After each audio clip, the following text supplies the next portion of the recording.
Chapter 27. Boast not thyself of tomorrow, for thou knowest not what a day may bring forth.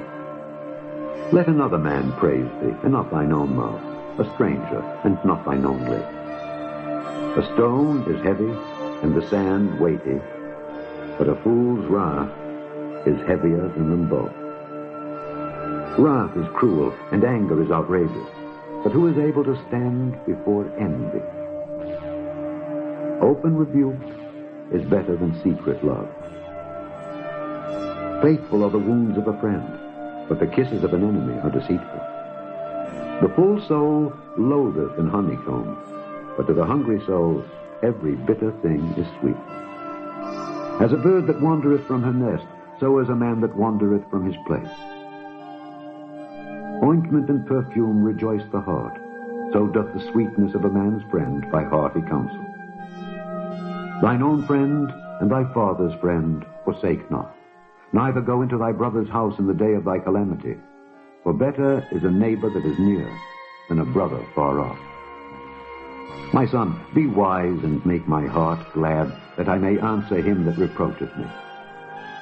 A prudent man foreseeth the evil and hideth himself, but the simple pass on and are punished.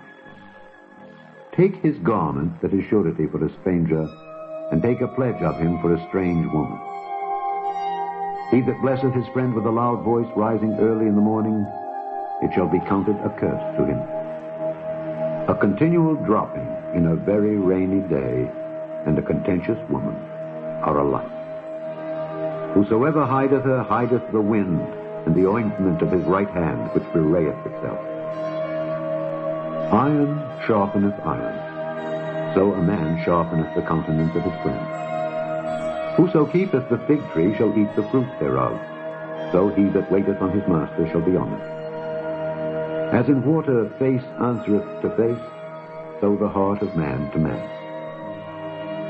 Hell and destruction are never full, so the eyes of man are never satisfied.